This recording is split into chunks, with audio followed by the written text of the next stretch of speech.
สวัสดีค่ะพ่อแม่พี่น้องสวัสดีFCทุกท่านเนาะค่ะกลับมาพบมาพอกับเจตาพารวยคือเก่าค่ะในทางช่อง YouTube เนาะคลิปนี้เจตาก็จะว่างแนวทางของลาวพัฒนาค่ะลาวพัฒนาจะเป็นของวันที่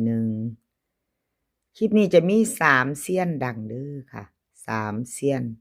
จะมีเลขล็อกโฟกัส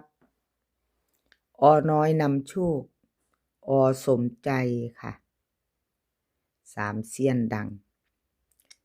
FC มีไผเข้าตา มีได้ตามไว้ก็ท่ารับชมรับฟังรอค่ะ ไปเบิ่งนำกันเนาะมาพิจารณารอเบิ่งนำกันถึง3ท่านนี่ล่ะค่ะชอบของผู้ใดก็จัดเนาะค่ะ เลขล็อกโฟกัสค่ะเห็นประวัติอยู่นี่หลุดไปค่ะพี่น้อง679 3ตัวบน16ล่าง ล็อกโฟกัสเบิ่งประวัติเพิ่นแน่2งวดค่ะเจตาให้เบิ่งเข้าไป26เนาะค่ะ41บนมา28หลุดขอโทษขออภัย FC ค่ะขออภัยหลายๆแนวทางของเลขล็อกโฟกัสบ่เดินบ่เข้าเนาะค่ะ2ตัวจับคู่บ่มาบ่มีเนาะขออภัย FC หลายๆค่ะเฮามาไปต่อไปใหม่ FC ที่ยังตามของเลขล็อกโฟกัสเนาะค่ะเลขทุกตัวเอามาวางเพื่อเป็นแนวทางโปรดใช้วิจารณญาณในการรับชมเป็นอย่างสูงค่ะเป็นเพียงแนวทางเนาะมีเขามีหลุดไปก็กราบขอโทษขออภัยก็มาไปใหม่ตามต่อเป็นวันที่1ของเดือนธันวาค่ะเป็นวันจันทร์เนาะเป็นวันจันทร์ที่1เป็นวันแรกวันเริ่มต้นของเดือนวันแรกของเดือนธันวาค่ะเป็นวันจันทร์ลาวพัฒนาออก2 ทุ่มครึ่งต้นเดือนใหม่มาลุ้นกันต่อเลขล็อกโฟกัสค่ะลาวพัฒนาวิ่งรูดเพิ่นให้มาค่ะ4กับ1วิ่งรูด2ตัว4หางค่ะ41 40 12 13เบิ้ล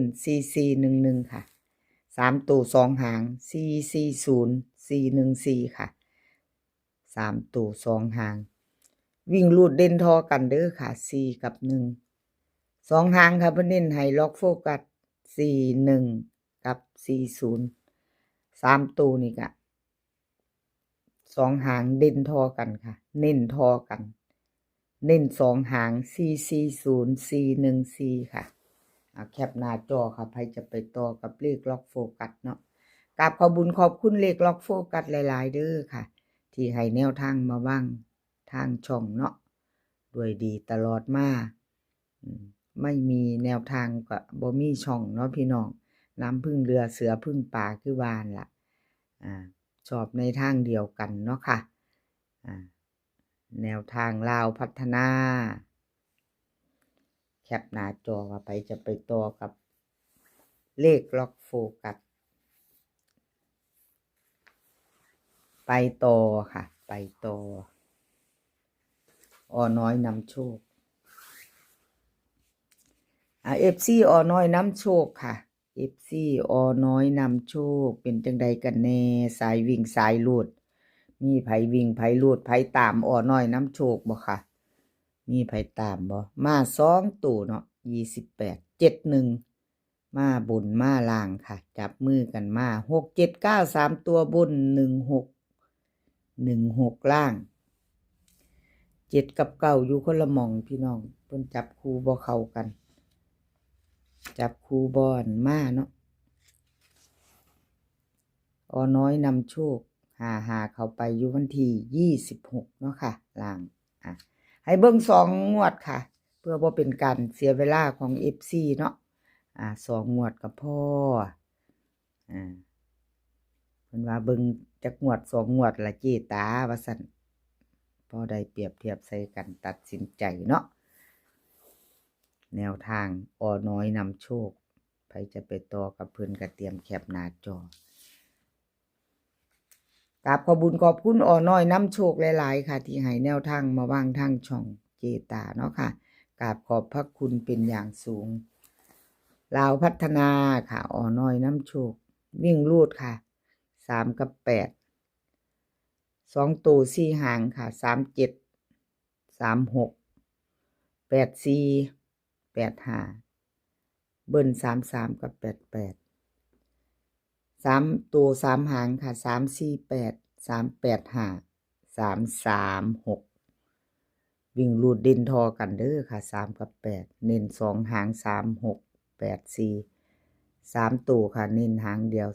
348ค่ะแคปหน้าจอค่ะใครจะไปต่อกับน้อยนำโชคเนาะใครจะไปต่อกับเพิ่นลาวพัฒนาเป็นวันที่1ค่ะวันที่1ธันวาเป็นวันแรกของเดือนเป็นวันจันทร์เนาะค่ะแคปหน้าจอไว้ไปรุ่นกันน้อยนำโชค FC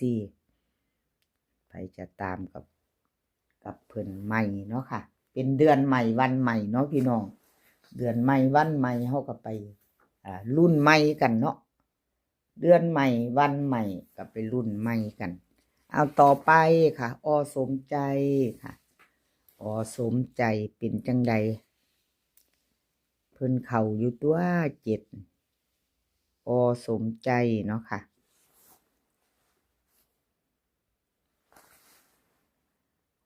สมใจค่ะมาไปต่อวิ่งรูดเข้าไปตัวหนึ่งอยู่เนาะค่ะเข้าไป7วิ่งรูดของสมใจ3ตัว6 7 9ล่าง16ค่ะสมใจ2ตัวมา1ตัวค่ะ FC สมใจให้เบิ่ง2งวด26เพิ่นก็หลุดไปเนาะพี่น้องหลุดแล้วก็หลุดเลยเก่าหลุดไปใหม่มาแล้วค่ะสมใจมาแต่ตัววิ่งตัวเดียวคือ7เนาะพี่น้อง7ตัวเดียว28ที่ผ่านมาเบิ่งใส่กันประวัติเพิ่นสมใจค่ะสมใจวันที่1เพิ่นก็ให้มาแล้วมาไปต่อค่ะวันที่1ของเดือนธันวาเป็นมื้อแรกที่ลาวออกเป็นวันจันทร์ที่1 2 ทุ่มครึ่งลาวพัฒนาเนาะค่ะต้นของเดือนธันวาวันแรกของเดือนวิ่งรูดค่ะสมใจลาวพัฒนาให้มาวิ่งรูด4กับ6ค่ะ2ตัว4หาง46 47 63 62ค่ะเบิ้ล44 66 3ตัวค่ะ3ตัว3หาง6 47 446 626วิ่งรูดค่ะเด่นทอกันเด้อ4กับ6ค่ะสมใจวิ่งรูดเด่นเท่ากันวงกลมให้ถึง2ตัวค่ะพี่น้องจับตามองสายวิ่งสายรูดอะไรก็เกิดขึ้นได้เนาะค่ะอะไรก็เกิดขึ้นได้กับแนวทางเนาะพี่น้อง2ตัวค่ะเพิ่นเน้นให้47กับ62เน้น2หางค่ะ2ตัว3ตัวเน้นหางเดียวค่ะเน้นหางเดียว6 4 7มักบ่พี่น้องชอบกระจัดขัดกระพานเนาะค่ะเอาที่เฮาชอบคันเฮาบ่ชอบกระพานไปเนาะ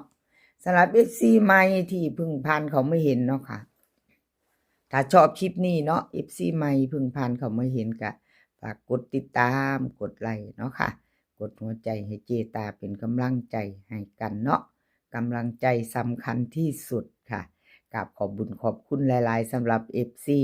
ที่เพิ่นให้กำลังใจเจตามาตลอดเนาะค่ะบ่ว่าจะเลขเข้าเลขหลุดเข้ามารับชมรับฟังให้กำลังใจมาลุ้นนำเจตาตลอดเนาะครับขอบพระคุณเป็นอย่างสูงค่ะกับขอบบุญขอบคุณสมใจค่ะแนวทางที่ให้เจตามาว่างในช่องของเจตาพารวยเนาะค่ะกับขอบพระคุณหลายๆสมใจเนาะค่ะไปรุ่นน้ำกันวันที่1ค่ะแล้วแนวทางของเพิ่นเนาะลาวพัฒนาคลิปนี้ขอให้พี่น้องโชคดีค่ะให้โชคดีวันที่ กับลาวพัฒนา20:30มื้อนี้ก็ขอให้มีความสุขค่ะขอให้สุขภาพร่างกายแข็งแรงกันทุกคนเดินทางไปไสก็ขอให้ปลอดภัยค่ะเดินทางไปขอให้มีโชคกลับมาก็ขอให้มีชัยคลิปหน้าพ้อกันใหม่ค่ะคลิปนี้ก็สวัสดีค่ะ